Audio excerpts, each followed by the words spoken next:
Dear students. మనం Tally online క్లాసెస్లో భాగంగా మనం గ్రూపింగ్ ఆఫ్ లెడ్జర్స్ స్టార్ట్ చేస్తున్నాము. దాంట్లో కూడా మొట్టమొదటిగా మనం బ్యాలెన్స్ షీట్ గురించి స్టడీ చేద్దాం అనుకున్నాం. ఎందుకంటే ఏ owner, an investor who with a view to earn money will enter into an organization and will bring some money. అయితే ఓనర్ ఎంట్రీ తోటే ఒక అసెట్ అనేది కూడా వస్తుంది. అసెట్ అంటే ప్రస్తుతం a common asset in each and every business is cash రూపంలో వచ్చింది. తర్వాత ఏంటంటే ఆ క్యాష్ రూపంలో వచ్చింది రకరకాల రూపాల్లో, అంటే డిపాజిట్స్ రూపంలో కానీ, ముందుగా కావాల్సిన ఫిక్స్డ్ అసెట్స్లో కానీ రకరకాలుగా దాన్ని ఇన్వెస్ట్మెంట్ చేస్తాడు. అందుకని ఏంటంటే I am starting with the balance sheet. యాక్చువల్గా మన మాన్యువల్ సిస్టమ్ ఆఫ్ అకౌంటింగ్స్లో మనకి ఏం మిగిలిందంటే ముందుగా income statement, that is trading account and profit and loss account, lastly balance sheet. కానీ మనం ముందుగా అక్కడ స్టార్ట్ చేసుకున్నది బ్యాలెన్స్ షీట్ తోటే స్టార్ట్ చేసుకున్నాం. కాబట్టి అయితే ఫస్ట్ మనం నేర్చుకున్నది ఏంటంటే నిన్నటి లెసన్లో క్యాపిటల్ ఇన్వెస్ట్మెంట్ గురించి నేర్చుకున్నాం. క్యాపిటల్ అనే దానికి ఖచ్చితంగా ఒకే ఒకటి మీరు గుర్తుపెట్టుకోవాలంటే capital investment is that type of investment with a view to earn money with that. అంటే లాభాపేక్షతోటి ఎవరైతే ఒక వ్యాపార సంస్థకి పెట్టుబడిగా తీసుకొచ్చి మొట్టమొదటిగా ఇస్తారో అతన్ని ఓనర్ అంటాం, ప్రొపరేటర్ అంటాం, లేకపోతే పార్ట్నర్ అంటాం, లేకపోతే షేర్ హోల్డర్ అంటాం. కానీ ఇతర రకరకాలుగా వస్తుంది. అంటే వైఫ్ దగ్గర నుంచి కొంత డబ్బులు తీసుకురావచ్చు, ఫ్రెండ్ దగ్గర నుంచి కొంత డబ్బులు తీసుకురావచ్చు, లేకపోతే పేరెంట్స్ నుంచి కొంత డబ్బులు తీసుకురావచ్చు, ఫ్రెండ్స్ అండ్ రిలేటివ్స్ నుంచి కూడా తీసుకోవచ్చు. During the course of business whenever he feels insufficient to meet the needs of the business, he may go for loans. So ఆ ఇన్వెస్ట్మెంట్ ఏదైతే ఉందో దాంట్లో ఆ ఇన్వెస్ట్మెంట్లో ఏంటంటే సహాయం చేద్దామనే ఆలోచనతో చేసిన ఇన్వెస్ట్మెంట్లు ఉంటాయి, లేకపోతే ఇంట్రెస్ట్ ఆశతోటి ఇన్వెస్ట్మెంట్ చేసింది ఉంటాయి.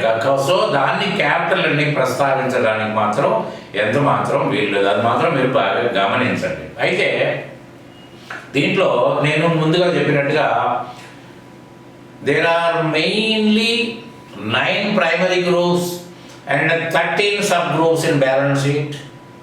ఈ 9 primary groupsలో కి 13 subgroups ఉంటాయి. ఈ 13 subgroupsలో మొట్టమొదటి subgroups to the capital investment is reserves and surplus. దీనిలో కూడా సింపుల్గా ఒక అర్థం తెలుసుకుందాం. రిజర్వ్ అంటే దాచి పెట్టడం, సర్ప్లస్ అంటే మిగులుబాటు. సింపుల్. దీంట్లో మీనింగ్ ఏమైనా మీనింగ్ ఇది. దీంట్లో కష్టపడాల్సిన మీనింగ్ ఏమీ లేదు. ఇది కామర్స్ అనే పదం కూడా మీకు అనిపించకూడదు. సో మిగులుబాటు అంటే సర్ప్లస్లోంచి కొంత దాచి పెట్టడం జరుగుతుంది. ఇప్పుడు ఇంకోటి ఏంటంటే ఇది ఏదైతే ఐటమ్స్ మనం రిజర్వ్స్ అండ్ సర్ప్లస్లో మాట్లాడుకున్నామో కంప్లీట్ ఇవి కార్పొరేట్స్కి సంబంధించిన వ్యవహారం. ఎందుకు అంటే మీకు ప్రొపరేటర్ కన్సర్న్లో లాభమైన నష్టమైన ఓనర్ గారి అకౌంట్కి 31 మార్చ్ అంటే ఈ రన్నింగ్ నాడు everything will be transferred to the capital account. లాభం అయితే క్యాపిటల్ పెరుగుద్ది, లాస్ అయితే క్యాపిటల్ తగ్గుద్ది. అట్లనే పార్ట్నర్షిప్లో కూడా దాని surplus or deficit will be transferred or afforced among the partners as per the sharing ratios fixed through an instrument that is called as partnership deed. కానీ కంపెనీస్లో ఎలా జరుగుతుందంటేనండి, కంపెనీస్లో లాభాలను వెంటనే పంచిపెట్టడం జరగదండి అక్కడ. ఎందుకంటే ఇంకోటి కూడా బాగా గుర్తుపెట్టుకోవాల్సిన అంశం ఈ సందర్భంగా చెప్పేది ఏంటంటే కంపెనీలో ఇన్వెస్ట్మెంట్ చేసిన ఎవరైనా కానివ్వండి, they will be called as share holders. వాళ్ళ main mentality, main objective is to get appreciation amount on the investment of shares. అంటే రేపటి రోజున మార్కెట్ స్థితిగతులు బాగుండి మన కంపెనీ యొక్క ఎదుగుదలకి ఆ షేరులో కనిపిస్తూ ఉంటుంది. అటువంటిప్పుడు ఏంటంటే 10 రూపాయల షేరు 200 రూపాయలకు అమ్ముడుపోవచ్చు. ఆ అప్రిషియేషన్ కోసమే ఇచ్చేస్తారు తప్పితే నాట్ ఫర్ ది ప్రాఫిట్స్. అందుకని డివిడెండ్స్ పంపకంలో ఇమ్మీడియట్గా మార్చి 31 నాడు డివిడెండ్స్ పంపకం కార్పొరేట్స్లో జరగదండి, లేట్గా జరుగుద్ది. అదే ప్రైవేట్ లిమిటెడ్ కంపెనీ అయితే ఎంత లేట్ జరుగుతుందో కూడా తెలియదు. పబ్లిక్ లిమిటెడ్ కంపెనీలో అయితే కొంత టైం తీసుకుని ఇస్తారు. కానీ దీంట్లో ఏంటంటే ఏదైతే లాభం వచ్చిందో as per the income statement, that is profit and loss account, the net result that to profit. లాభం ఉంటే మాత్రమే ఈ యొక్క సబ్ గ్రూప్ పనికి వస్తుందండి. లాభం ఉంటే something will be put aside, taken out from the surplus and will be kept aside. అది దాంట్లో ఏముంటుంది చూద్దాం. అన్క్లెయిమ్డ్ డివిడెండ్ అంటే ఒక 100 మంది షేర్ హోల్డర్స్కి 100 చెక్కులు పంపిస్తారు, దాన్ని షేర్ వారెంట్ అని కూడా అంటారండి.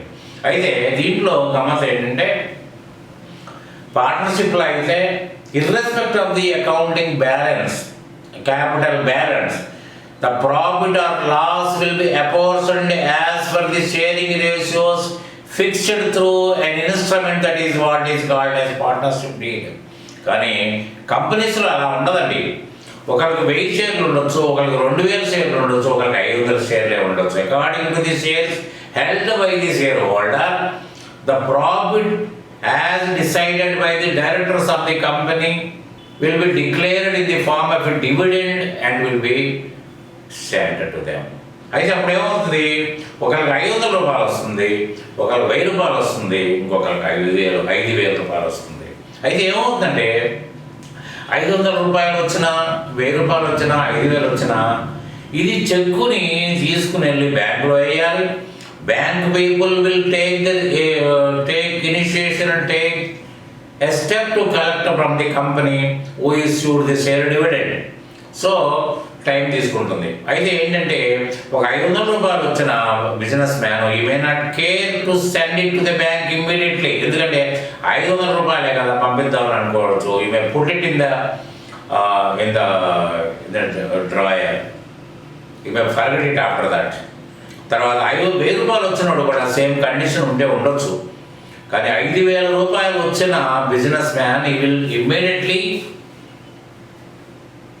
Send it to the bank for collection. ఎందుకంటే 5000 రూపాయలు కదా దేనికైనా పనికి వస్తుందని. అటువంటిప్పుడు ఏంటంటే ఒక 100 షేర్లు ఇష్యూ అయి ఉండొచ్చు.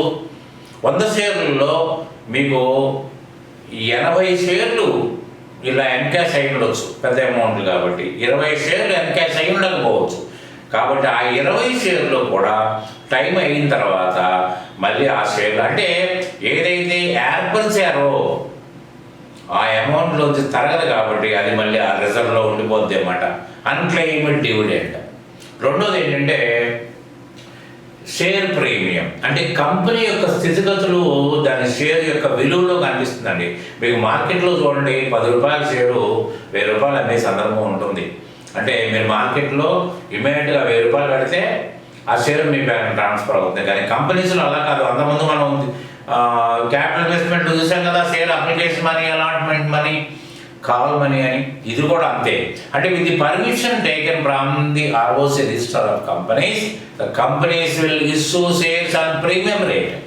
సపోజ్ ఒక 10 రూపాయల షేర్ 50 రూపాయలకి ప్రకటించారనుకోండి, మళ్ళీ application money, allotment money, call money ఇవన్నీ ఉంటాయి. కాబట్టి మనం 50 రూపాయలు కట్టినా కూడా 10 రూపాయలు మాత్రమే షేర్ క్యాపిటల్కి వెళ్తుంది. 40 రూపాయలు will be taken to the reserves and surplus account. This is not answerable to the share holder. That will be utilised for the development or investment. ఏదైనా it will the directors will take decision on that reserve. కాబట్టి ఏంటంటే this is not answerable. So ఆ విధంగా దీనిలో మనకి అక్కడికి వెళ్ళిపోతుంది. తర్వాత forfeiture of shares. Forfeiture of shares అంటే క్యాన్సిలేషన్ ఆఫ్ షేర్స్. ఏమండి, మీరు ఒక 3 రూపాయలు కట్టారు, అప్లికేషన్ అయింది. ఇంకో 2 రూపాయలు కట్టారు, అలాట్మెంట్ అయింది. తర్వాత కాల్ మనీ వచ్చినప్పటికీ మీరు కాల్ 1 కావచ్చు, 2 కావచ్చు. మీరు ఏదైనా సందర్భంలో ఇన్సఫిషియెంట్ ఫండ్స్ మీ దగ్గర ఉన్న పరిస్థితుల్లో you may not remit for the call. కాల్కి లెటర్ పంపిస్తాడు, you must remit it on or before అంటాడు. అయితే ఆ టైంలో కనుక మీరు రెమిట్ చేయలేదు, దీంట్లో 2 రకాల కారణాలు ఉంటాయండి. ఒకటి ఆ రోజున మీకు ఫండ్స్ అందుబాటులో కొనకపోవచ్చు. రెండోది ఏంటంటే అందుబాటులో ఉండి కూడా మీరు సబ్స్క్రైబ్ చేయవచ్చు. అందుకు కారణం ఏంటంటే ఆ కంపెనీ దివాలా దిశలో ఉందనుకోండి, అది ఇప్పుడు దాకా కట్టిన డబ్బులు వేస్ట్, దీని మీద 10 రూపాయలు కూడా మనకు అప్రూవ్ కావు. అటువంటిప్పుడు మనకు waste, let it be a loss అని అనుకుంటాడు, వదిలేస్తాడు. సరే, సందర్భం ఏదైనా కానివ్వండి, డబ్బులు ఉండి కట్టనివ్వండి, డబ్బులు లేక కట్టనివ్వండి, a so far remitted subscribed amount will be cancel, that is forfeited. అది కూడా రిజర్వ్ ఫండ్లో ఉండిపోతుంది. తర్వాత రీఇష్యూ చేస్తారా, ఇంకోటి చేస్తారనేది that is different thing. The decision will be taken by the directors of the company. తర్వాత ఏంటంటే మీకు జనరల్ రిజర్వ్ ఏంటంటే ఏదైనా ఇప్పుడు ప్రతి సంవత్సరం అగ్ని బాధితులు, వరద బాధితులు, అనాథ బాధితులు ఏదేదో సందర్భం వస్తూ ఉంది, CM relief fund, PM relief fund ఏదో వస్తుంది, దానికి ఒక 3 లక్షలు 4 లక్షలు, it depends upon the circumstances పక్కన పెడతారు. దాంట్లో ఆ నిధులోంచే వాడటం మొదలు పెడతారు. అట్లనే మీకు స్పెషల్ రిజర్వ్ అంటే the reserve for special purpose ఏంటంటే షిరిడీలోనో, శ్రీశైలంలోనో, కాళహస్తిలోనో, తిరుపతిలోనో ఏదైనా కాటేజ్ కట్టాలనుకుంటారు. ఒకటే రోజున మొత్తం ఆ 10 లక్షలు 20 లక్షలు తీస్తే వర్కింగ్ క్యాపిటల్ ఎఫెక్ట్ అవుతుందనే ఉద్దేశంతో something will put a side, will taken out from the surplus and will put a side every year. 2 సంవత్సరాలు 3 సంవత్సరాలు పెడతారు. Lastly something will be added, the difference will be added from the working capital and will be donated to the temple or anything. ఏమండి ఆ విధంగా. తర్వాత ఏంటంటే మూడోది మీకు investment allowance are development allowance. అంటే మీరు ఏదైనా ఒక డెవలప్మెంట్ ఫ్యాక్టరీ ప్రెమిసెస్లో ఒక రిక్రియేషన్ క్లబ్ కట్టాలనో, లేకపోతే స్టాఫ్ క్వార్టర్స్ కట్టాలనో, something any development activity to be taken in the premises of the company, దానికోసం కూడా డబ్బులు పెడతారు. గమ్మత్ ఏంటంటే లాభం ప్రొపరేటరీ కన్సర్న్లో కానీ పార్ట్నర్షిప్ కన్సర్న్లో కానీ మీరు ఈ విధమైన చర్య ఉండదు. కానీ ఇక్కడ లాభాల్లోంచే పక్కన తీసి ఖర్చు పెడతారండి, అది మాత్రం బాగా గమనించండి. సో ఈ రిజర్వ్స్ సర్ప్లస్లో ఇన్ని ఐటమ్స్ ఉన్నాయండి. ఈ ఐటమ్స్ అన్ని తీసిన తర్వాత అంటే surplus minus reserves is equal to retained earnings. Retained earnings are nothing but the lump sum amount to be distributed in the form of dividends to the shareholders. అది దీంట్లో కూడా ఒక సబ్ గ్రూప్ ఏంటంటే retained earnings. Retained earnings are nothing but undistributed portion of dividends రూపంలో పంపకానికి మాత్రమే దాన్ని పెట్టింది. దాన్ని అన్డిస్ట్రిబ్యూటెడ్ ప్రాఫిట్స్ అంటారు. That is under retained earnings.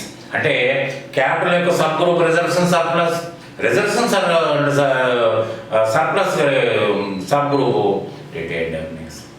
కాబట్టి ఏంటంటే మీరు బాగా గమనించాల్సింది ఏంటంటే if there are profits only, if there are surplus only, this group will be made.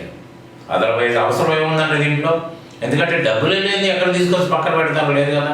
So ఈ విధంగా మనకి మీకు ముందు ఏమైపోయిందండి, ఈ బ్యాలెన్స్ షీట్లో లైబిలిటీస్ సైడ్ వచ్చేప్పటికి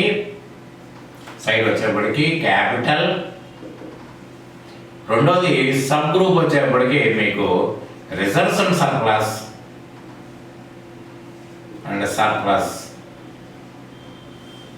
ఇంకోటి ఏంటంటే రిటైన్డ్ ఎర్నింగ్స్. పూర్తిగా అర్థమైంది అనుకుంటాను డీటెయిల్గా. ఏమండి అయితే ఫస్ట్ క్యాపిటల్ అయిపోయిందండి, దీంట్లో సబ్ గ్రూప్స్ అయిపోయినాయి. తర్వాత ఇంకోటి కూడా మీరు బాగా గమనించాల్సిన విషయం ఏంటంటే దీంట్లో capital is a fixed one. దీంట్లో 10 లక్షల రూపాయలు ఇనిషియల్ ఇన్వెస్ట్మెంట్ ఉందండి బై షేర్ హోల్డర్స్ అనుకుందాం. రిజర్వ్స్ అండ్ సర్ప్లస్లో 1 కోటి రూపాయలు ఉందనుకుందాం. ఏమండి అప్పుడు ఏమవుతుందంటే మీకు క్యాపిటల్ ఇన్వెస్ట్మెంట్ 10 లక్షలే ఉంటుందండి, కానీ retained earnings which is kept aside is 1 crore. అయితే while sanctioning a loan by the financiers, that is bankers, he will take everything into consideration. He will take capital and reserves as one, that is capital. ఎందుకంటే ఈ మొత్తం మామూలుగా పార్ట్నర్షిప్లో ఏమవుతుందండి, capital added with the earnings, అప్పుడు capital అలా పెరుగుతూ వస్తూ ఉంటుంది. ఏమండి ఇక్కడ కూడా పరిస్థితి ఏంటంటే క్యాపిటల్కి ఇది యాడ్ కాలేదు, that was separately put aside. కాబట్టి ఏంటంటే ఈ రెండు కలిపి 1,10,00,000 రూపాయలు క్యాపిటల్ ఇన్వెస్ట్మెంట్ అనుకుని దే విల్ గ్రాంట్ లోన్స్ కానీ హైక్ చేయడం అని జరుగుతుంది. Second one is loans liability. దీంట్లో గమ్మత్ ఏంటంటే మీరు బాగా తెలుసుకోవాల్సిన అవసరం ఏంటంటే ఇది అకౌంట్స్ రిలేటెడా, ఇది మనం జాగ్రత్తగా గమనిస్తే కానీ చేయలేము అనుకోవడం కూడా అవసరం లేదండి. ఎందుకంటారా, మీరు ఒక పెట్టుబడి పెట్టి ₹1,00,000 పెట్టుబడి పెట్టి వ్యాపారం మొదలు పెట్టారు. ఈ ₹1,00,000 సరిపోతుందని మీరు అనుకున్నారు, కానీ జరిగిన కాలాంతరంలో ఏమైందంటే అనుకోకుండా ఏదో మార్కెట్లో సస్తాగా సరుకులు వచ్చినాయి. ఇవాళ ఒక ₹50,000 సరుకులు వస్తే మన దగ్గర ఉన్న క్యాపిటల్ మనం అనుకున్న ఊహించిన దాని బిజినెస్ పెట్టిందే సరిపోతుంది. మరి ₹50,000 అదనంగా మన దగ్గర ఉండవు. Then the businessman has to run for loans. ఏమండి అట్లనే ఇంకోటి ఏంటంటే ఈ డబ్బులు ఏదైతే క్యాపిటల్ ఇన్వెస్ట్మెంట్ ఉందో అది అసెట్స్ రూపంలో ఉంటుంది. అసెట్స్ రూపంలో రిసీవబుల్స్ ఉంటాయి, స్టాక్స్ ఉంటాయి, డిపాజిట్లు ఉంటాయి. ఇవన్నీ కూడా ఇమీడియట్గా మెటీరియలైజ్ కావు, లిక్విడేషన్కి నోచుకోవు. అటువంటిప్పుడు ఏంటంటే కలెక్షన్స్ మీదనే ఆధారపడాలి. అనుకోకుండా కలెక్షన్స్ కూడా ఇన్ టైంలో మెచ్యూర్ కాలేదనుకోండి, వస్తువులు కాలేదనుకోండి, అప్పుడేమవుతుంది మనకు కూడా ఇక్కడ ఈ మీట్ కావాల్సిన డబ్బులు సరిపోవు. మనకి ఇక్కడ ఉన్న అప్పు తీర్చాలి, లేకపోతే సప్లయర్ డబ్బులు ఇవ్వాలి, కానీ డబ్బులు లేవు కదా. So then also the businessman has to run for loans. ఇది క్రానలాజికల్ ఆర్డర్ అండి. దీంట్లో చెప్పాల్సిన అవసరం కూడా ఏమీ లేదు. లోన్స్ బ్రాకెట్లో లయబిలిటీని ఎందుకు రాశారంటే the loans which were availed by the business organisation. ఇక్కడ మనం ఏమనుకున్నామండి, XYZ ట్రేడర్స్ అనుకున్నాం కదా. So the liability is for loans taken for extension or for anything by the organisation. So loans లయబిలిటీలో కూడా మళ్ళీ సబ్ గ్రూప్స్ చేద్దామండి. అన్సెక్యూర్డ్, సెక్యూర్డ్, మూడవది బ్యాంక్ లోన్స్ అండి. గమనించండి. అయితే అన్సెక్యూర్డ్, సెక్యూర్డ్ బ్యాంక్ లోన్స్ ఇక్కడ కూడా మళ్ళీ ఒక క్రానలాజికల్ ఆర్డర్ని మెయింటైన్ చేశాను నేను. అన్సెక్యూర్డ్ ఏమంటే మన దగ్గర డబ్బులు తగ్గంగానే first of all we will approach the family people. నాన్న ఒక ₹1,00,000 ఉంటే సర్దు, నాకు రావాల్సిన డబ్బులు ఇన్ టైంలో అందలేదు, నేను పలానా వస్తువు కొనాలి అర్జెంటుగా సస్తా ఉంది, లేకపోతే పలానా వాడికి నేను బాకీ తీర్చాలని అడుగుతారు. అది సహజం. చూసారా, అకౌంటెన్సీ అంతా కామన్ సెన్సే. నేను చెప్పిన మొదటి నుంచి చెప్తుంది అది, ఇప్పుడు చెప్తుంది అది, ఎప్పుడు చెప్పినా అది చెప్తా. It is a common sense subject. So unsecured loans family members, అక్కడి నుంచి ఫ్రెండ్స్, అక్కడి నుంచి రిలేటివ్స్. ఇంట్లో అయిన తర్వాత ఫ్రెండ్స్ని పెట్టుకుంటారు, అన్న ఒక 50,000 అన్న వారం రోజులు ఇస్తానని. తర్వాత రిలేటివ్స్, దగ్గర బంధువులు, అసలానో మామగారినో బావమర్దనో లేకపోతే ఇంకేనా మేనత్తనో మేనమామని ఎవరినో ఒకరిని డబ్బులు పెడతారు. సో ఈ అన్సెక్యూర్డ్ లోన్స్ అన్నీ ఎలా ఉంటాయంటే, లేకపోతే suppose it is a partnership concern, partners also will invest in addition to the capital as a లోన్గా ఇస్తాడు తప్పితే అతను పెట్టుబడి పెట్టాల్సిన అవసరం లేదు. ఎందుకంటే capital is a fixed one, దానికి అతనికి షేరు ప్రాఫిట్ డిక్లేర్ అయి ఉంది, మళ్ళీ ఎందుకు పెడతాడు, పెట్టాడు కదా. So A loan can be given by a partner or by a director in a company that will carry interest. So దీంట్లో ఏమవుతుందంటే అన్సెక్యూర్డ్ లోన్స్లో ఏమవుతుందంటే మీకు ఏ విధమైన సెక్యూరిటీ దీంట్లో ఇవ్వాల్సిన అవసరం లేదు. Unsecured loan is a loan, that loan which is not backed by any type of security in the form of immovable property or in the form of jewellery or in the form of deposits, whatever it may be. అట్లనే banker also will give certain unsecured loans. ఇవాళ 2 కోట్ల వరకు కూడా మీకు unsecured loans bank people are granting. అయితే ఈ unsecured loans ఏ విధంగా ఇస్తారంటే మీ బిజినెస్ ప్రాస్పరిటీని చూస్తారు ముందు. అయితే ఏంటంటే ఒక 2-3 సంవత్సరాల యొక్క balance sheet and profit and loss account మీరు ఫైల్ చేయాల్సి వస్తుంది. అంటే మీరు బిజినెస్ పెట్టిన వెంటనే అన్సెక్యూర్డ్ లోన్ రావడం కష్టం. అయితే ఏమవుతుందంటే మీ బ్యాలెన్స్ షీట్ వల్ల అతను స్టడీ చేసేది ఏంటంటే మీరు పెట్టినప్పుడు ఎలా పెట్టారు, దాని రేసింగ్ ట్రెండ్లో ఉందా, స్టడీగా ఉందా, డౌన్వర్డ్ ట్రెండ్లో ఉందా, మధ్యలో ఇప్పుడు డౌన్ అయిందా, ఎందుకు డౌన్ అయింది కారణాలు చెప్పాలి. ప్రాఫిట్ ఎలా ఉంది అంటే వీళ్ళు పెట్టిన బిజినెస్ లాభదాయకంగా ఉందా లేకపోతే ఏనాడైనా మునిగిపోద్దా, ఇవన్నీ పరిగణలో తీసుకుని without taking any type of security they will grant loans. Term loans దీంట్లో ఉంటాయి. Term loans, business promotion loans. Term loans అంటే a loan for a fixed duration, అంటే 12 నెలలు. ఇప్పుడు ఈఎంఐ సిస్టమ్ దాంట్లోనే మెయింటైన్ అవుతుందండి. మీకు మెషినరీ మీద కానీ వెహికల్ మీద కానీ మీకు లోన్స్ ఇస్తారు. దాంతో ఏమవుతుందంటే మీకు దాన్ని అది వాడుకుంటూ దాన్ని తోటి సంపాదించుకుంటూ డబ్బులు కడతారు. So term loans is nothing but A loan with a fixed duration. ఈ విధంగా మీకు అన్సెక్యూర్డ్ లోన్స్ ఫ్రమ్ బ్యాంక్స్ అంటే financial institutions simplify with the help of your financial reports, that is balance sheet and profit and loss account, relatives etc. దీంట్లో maximum మీరు రాసి ఏం చేస్తారండి, banker ఇస్తే ఒక ప్రాఫిట్ నోట్ ఎగ్జిక్యూట్ చేసి ఇస్తారు. అట్లనే రిలేటివ్స్ కానీ ఫ్రెండ్స్ కానీ if needed we will execute a promise note. Promise note is not a secured document. ఎందుకంటే సపోజ్ అంటే ప్రామిస్ అన్నా నేను ఇస్తా కానీ పేపర్ మీద పెట్టిస్తున్నాడు అంతే, పలానా రోజున ఇస్తాను లేదా నువ్వు అడిగినప్పుడు ఇస్తాను ఆన్ డిమాండ్ ఆర్ అనే పర్టికులర్ డేట్. కాబట్టి ఏంటంటే it is not a secured document. ఏ రోజునైనా కూడా మీరు కనుక ములిగినట్టయితే how to approach the court to recover your amount which was advanced to that particular organisation. కాబట్టి ఏంటంటే this is not a secured one. Unsecured లోన్స్లో మనం కొన్ని ఉదాహరణలు ఇచ్చాను, అవి మనం చదువుదాం. తర్వాత term loans, a loan for a limited period EMI సిస్టంలో.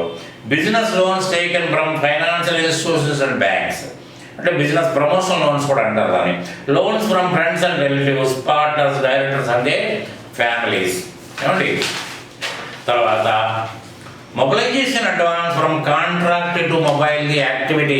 మొబిలైజేషన్ అడ్వాన్స్ ఎలా ఉందంటేనండి, కాంట్రాక్ట్ ఏదైనా తీసుకున్నట్టయితే ఒక వర్క్ ఎగ్జిక్యూషన్కి ఒక కాంట్రాక్ట్ తీసుకున్నట్టయితే కాంట్రాక్ట్ విలువలో మీకు ముందుగా ఒక మొబిలైజేషన్ అడ్వాన్స్ అని అన్సెక్యూర్డ్ లోన్ ఇస్తారు. ఇప్పుడు వాట్ ఫర్ దట్ లోన్ అంటే కాంట్రాక్ట్ తీసుకోగానే heavy expenditure will be there. ఎందుకంటే మీకు 2 లారీలు సిమెంట్ పెట్టాలి, 2 లారీలు ఐరన్ పెట్టాలి, తర్వాత ఏదైనా భూమి చదువు చేసుకోవాలి, తర్వాత లేబర్ని శ్రీకాకుళం నుంచో బీహార్ నుంచో బెంగాల్ నుంచో ఎక్కడి నుంచి లేబర్ని తెచ్చుకోవాలి, వాళ్ళకి అడ్వాన్స్ ఇచ్చే కానీ వాళ్ళు రారు. అంటే heavy financial commitment will be there. To reduce that a contract who awarded the work will give some advance in the as a unsecured loan which is named as mobilization advance. ఈ mobilization advance మనం కూడా ఇస్తాం. Sub contractor మన దగ్గర ఎవరైనా తీసుకున్నట్టయితే ఆయన work స్పీడ్గా ఇన్ టైంలో ఎగ్జిక్యూట్ చేసుకోవడం కోసం మనం కూడా అడ్వాన్స్ ఇస్తాం. So mobilization advance is given by a contractor to the contractor. The amount so advanced by the contractor will be adjusted through the work bills. ఆ విధంగా అడ్జస్ట్ అయిపోతుంది. దాని తర్వాత క్రెడిట్ కార్డ్స్ కూడా మీకు ఏ విధమైన సెక్యూరిటీ ఉండదు. మీకు క్రెడిట్ స్కోరింగ్ని బట్టి యూ విల్ బి గివెన్. తర్వాత student and personal loans, revolving loans with limitation. Revolving loans అన్నా క్రెడిట్ కార్డ్స్ అన్న ఒకటేనండి. ఎందుకంటే వాడుకుంటాం, ఇలా రివాల్వ్ అవుతూ ఉంటుంది. మనం ₹1,00,000 వాడుకున్నాము, మళ్ళీ ఒక 80,000 కట్టాము, మళ్ళీ 80,000 కడితే మళ్ళీ 80,000కి మళ్ళీ లిమిటేషన్ పెరుగుతుంది. So it will revolve. So ఇవన్నీ కూడా మీకు అన్సెక్యూర్డ్ లోన్స్ కింద వస్తాయి. తర్వాత సెక్యూర్డ్ లోన్స్ వచ్చినప్పటికీ it has to be backed with some security. ఈ సెక్యూరిటీ మీద అయి ఉండొచ్చు, మీ పేరెంట్స్ అయి ఉండొచ్చు, ఫ్రెండ్స్ అయి ఉండొచ్చు, ఎవరు తెలియని వాళ్ళ దగ్గర నుంచి కూడా అయి ఉండొచ్చు. They have to pledge their valuables. Immovable properties తాకట్టు పెడితే మాత్రమే మీకు లోన్ శాంక్షన్ అవుతుంది. కాబట్టి ఏంటంటే దానికి కూడా ఏంటంటే మీకు పెద్ద లోన్లు అయి ఉండాలి, ఇంట్రెస్ట్ రేట్ కూడా తక్కువ ఉంటుంది. తర్వాత ఏంటంటే మీరు అప్పు తీసుకున్నట్టు కూడా ఎవరికీ తెలియదు. గుట్టుగా తీసుకునేటప్పుడు మనం జ్యువెలరీ తాకట్టు పెడతాం, లేకపోతే ల్యాండ్ మార్కేజ్ బ్యాంకులో భూములు తాకట్టు పెట్టి తీసుకుంటే ఎవరికి తెలియదు. మనకి మన ఆస్తుల్నే మనం గొడవబెట్టి దాంతో ఎంజాయ్ చేసుకుంటూ సపోజ్ హౌసింగ్ లోన్ తీసుకుంటాం. హౌసింగ్ లోన్లో ఏంటంటే you will be allowed to reside in that house. ఉంటూనే మీ సంపాదనతో కట్టిన తర్వాత లాస్ట్లో మీకు ఆ ప్రాపర్టీ మీకు చెందింది. అటు లెండర్కి సెక్యూరిటీ ఉంది, ఇది మనం తీసుకున్న వాడికి కూడా ఒక ముందుగానే ఆస్తిని సంపాదించుకోవడానికి అవకాశాలు దొరికినాయి. దీంట్లో ఏంటంటే మీకు దీంట్లో asset backing. In every secure loan, the lender gets backing of the asset. As a result, loan from the lender side becomes secured. ఎప్పుడు కూడా సెక్యూర్డ్ అసెట్ బ్యాంకింగ్ ఉంటుంది కదా, దాని మీదనే ఆధారపడించాడు కాబట్టి ఏ విధమైన ప్రాబ్లం లేదు. లోయర్ ఇంట్రెస్ట్ రేట్ ఉంటుంది, తర్వాత హ్యూజ్ అమౌంట్ అయి ఉంటుంది. Loan against the same thing the buyers are buying. అంటే ఏదైతే కొనుక్కుంటున్నామో వస్తువు, ఆ వస్తువు మీదనే లోన్ ఇవ్వడం జరుగుద్ది. తర్వాత ఏంటంటే సెక్యూర్డ్ బిజినెస్ లోన్. ఇవన్నీ కూడా మీరు ఈ మ్యాటర్ చదవండి. నేను చదివి అప్పచెప్పడం వాళ్ళ ఉపయోగం లేదు. కాబట్టి ఏంటంటే నేను ఏదైతే డిస్క్రిప్షన్ రాశానో సెక్యూర్డ్ లోన్స్లో కానీ అన్సెక్యూర్డ్ లోన్స్లో కానీ, తర్వాత ఇంపార్టెంట్ ఫీచర్స్ ఆఫ్ సెక్యూర్డ్ లోన్స్లో కానీ ఏదైతే రాశానో అది సింపుల్గా ఉంది. You please go through them.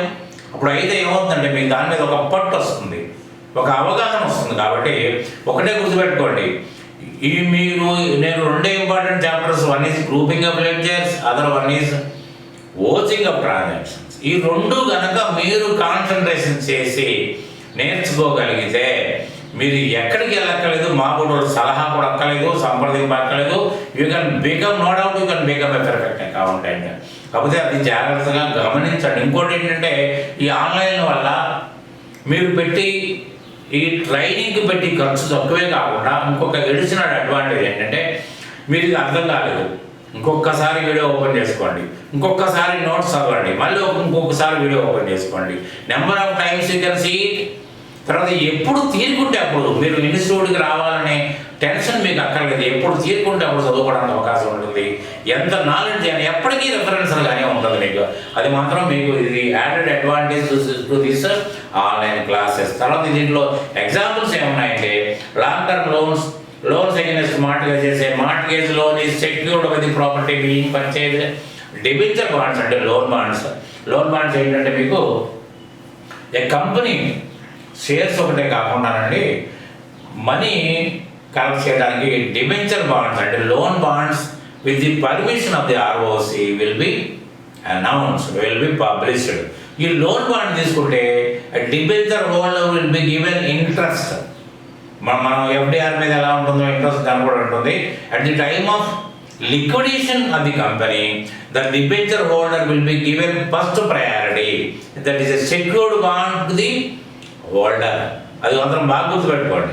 తర్వాత ఈ పాన్ బ్రోకర్స్ అంటే ఈ గోల్డ్ కానీ సిల్వర్ కానీ ఇవన్నీ తాకట్టు పెట్టుకుని ఇస్తారు కదా, వాళ్ళు పాన్ బ్రోకర్స్. ఇవన్నీ కూడా సెక్యూర్ లోన్ కింద వస్తాయి. అయితే లోన్స్ లయబిలిటీలో మీకు ఆఖరుగా అంటే unsecured loans which is not backed by any type of security, అంటే secured loans which is backed by some type of security, and the bank loans.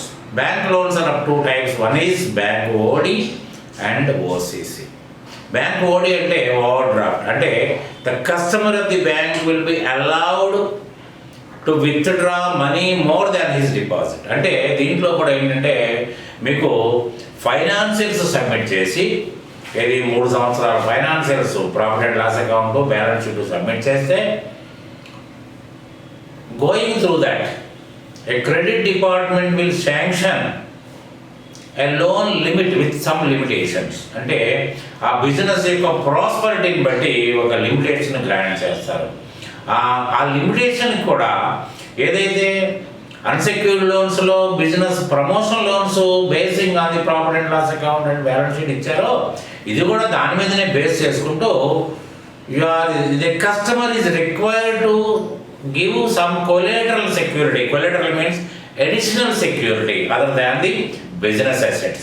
Endukante if anything goes wrong, the banker will take charge of the asset which was pledged as security and will recover the loan. కాబట్టి ఏంటంటే ఈ collateral security అనేది ఎలా ఉంటుందంటే మీకు మీ properties కానీ మీ బంధువుల properties కానీ సమ్ అదర్స్ ప్రాపర్టీ కానీ మీరు దాన్ని ప్లేట్ చేయాల్సి వస్తుంది, డాక్యుమెంట్స్ ఇవ్వాల్సి వస్తుంది, దాన్ని వాల్యూస్ చేసి దానికి మీకు లోన్ శాంక్షన్ చేస్తారు. విత్ లిమిటేషన్స్ ఉంటాయి దీంట్లో. ఖచ్చితంగా మీకు దీనికి అడిషనల్ సెక్యూరిటీ లేకుండా డెఫినెట్గా loan may not be sanction. ఎవరి ఇయర్ మళ్ళీ రెన్యువల్స్ కూడా ఉంటాయి. రెన్యువల్స్కి మళ్ళీ profit and loss account, balance sheet, మధ్యలో ఒక ప్రావిజనల్ బ్యాలెన్స్ షీట్, ఇవన్నీ కూడా మీరు సబ్మిట్ చేయాల్సి వస్తుంది. దాని తర్వాత ఓసీసీ అంటే ఓపెన్ క్యాష్ క్రెడిట్, రెండు ఒకటే. కాకపోతే ఏంటంటే ఓపెన్ క్యాష్ క్రెడిట్ అంటే ఇది మీకు రిసీవబుల్స్ అండ్ స్టాక్స్ మీదనే బేస్ అయ్యి ఇస్తారు. ఇది ఎట్లా ఉంటుందంటే మీకు గతంలో ఎలా ఉంటుందంటే lock and key system was there in the olden days. అంటే మేము మా రోజుల్లో ఎలా ఉండేదంటే ఏదైనా లోన్ కావాలంటే stocks against stocks loan will be granted 70% of the value will be granted as a loan. అయితే లాక్ అండ్ కీలో ఉండి సరుకులు వాళ్ళు లాక్ చేసి వెళ్ళిపోయేవాళ్ళు. తర్వాత మళ్ళీ మీరు రిలీజ్ చేసుకోవాలంటే ఆ 70% మీరు ఎంత సరుకులు కావాలంటే దాని వాల్యూ మీద 70% పే చేస్తే ద బ్యాంక్ క్లర్క్ వచ్చి రిలీజ్ చేసి, ఇవంతా ఒక రకమైన ఇబ్బందికరమైన వాతావరణం ఉండేది. ఎందుకంటే కస్టమర్ రెడీగా ఉన్నా మనం సేల్ చేయడానికి స్టాక్స్ ఉన్నా కూడా మనం ఓపెన్గా లేకపోవడం వల్ల ఇబ్బంది ఉండేది. తర్వాత ఏమైందంటే మీకు బ్యాంక్స్ కాంపిటీషన్స్ పెరిగిపోయి ఒకప్పుడు ఆంధ్ర బ్యాంకు, స్టేట్ బ్యాంకు, 2-3 బ్యాంకులు ఉండే, యూనియన్ బ్యాంకులు లాంటివి ఉండి తర్వాత కాంపిటీషన్ పెరిగి ఇవి ఆ సందుకి గొంతుకి నేషనల్ అండ్ ఇంటర్నేషనల్ బ్యాంక్స్ వచ్చేసినాయి. కాంపిటీషన్ పెరిగిపోయింది. దీంట్లో ఓపెన్ క్యాష్ క్రెడిట్ అంటే you can put your stocks anywhere you need, anywhere you feel convenient. ఇప్పుడు ఐరన్ ఉంది, ఇప్పుడు ఐరన్ సాబాద్ బండ్లు, ఐరన్ ఇవన్నీ ఉంటాయి. ఐరన్ బయటే ఉంటుంది, బ్రిక్స్ బయటే ఉంటాయి, సాబాద్ బండ్లు బయటే ఉంటాయి, గ్రానైట్లు బయటే ఉంటాయి. ఇవన్నీ కూడా ఓపెన్గా మీరు పెట్టుకుంటారు. దీంట్లో కూడా ఓడి శాంక్షన్ చేసినట్టుగా with some limitations will be granted. తర్వాత ఏంటంటే దాంట్లో ఉన్న తేడా ఏంటంటే లాక్ అండ్ కీ సిస్టంలో స్టాక్స్ వాళ్ళ ఆధీనంలో ఉండి వాళ్ళ లాక్ అండ్ కీలో ఉండి, ఓసీసీలో ఏమవుతుందంటే స్టాక్స్ మీ దగ్గర పెట్టుకోవాలి. Every month before 7th you have to submit the stock statement as on previous month అని. అంటే మీకు ఫిబ్రవరి 28వ తారీఖు వరకు ఎంతైతే ఎండ్ బ్యాలెన్స్ ఎంత ఉందో మీరు మార్చి 7th లోపు మీరు ఫైల్ చేయాల్సి వస్తుంది, ఇవ్వాల్సి వస్తుంది. కాబట్టి ఏంటంటే దీన్ని బట్టి ఏంటంటే స్టాక్స్ ఏ స్టాక్స్ ఉన్నాయి, గతంలో ఉన్న స్టాక్స్ ఏంటి, ఈ స్టాక్కి సంబంధం ఉండక్కర్లేదు. కంప్లీట్ లాస్ట్ మంత్ స్టాక్కి ఈ మంత్ స్టాక్కి ఏ విధమైన సంబంధం లేకపోయినా వేరియేషన్స్ ఎంత ఉన్నా కూడా ప్రాబ్లం లేదు. కానీ ఇవ్వాల్సింది ఏంటంటే మీకు ఇచ్చిన 70% లోన్కి సరిపడి ఉన్నాయా. If not you have to pay the difference. So ఏంటంటే OCC and OD or bank loans. కాబట్టి ఏంటంటే మీకు ఇక్కడ ఎక్స్ప్లెయిన్ చేసిన విధంగా లోన్స్ లయబిలిటీలో unsecured loans, secured loans and bank loans. So మనకి ఇప్పుడు ఈ రోజు పాఠంలో క్యాపిటల్లో ఉన్న sub groups, reserves and surplus and retained ఎర్నింగ్స్తో పాటు లోన్స్ లయబిలిటీ అనే గ్రూప్ను కూడా మనం ఎక్స్ప్లెయిన్ చేసుకున్నాం. The third one is current liability. Within a moment I will come back and I will explain about the current liability. Good day.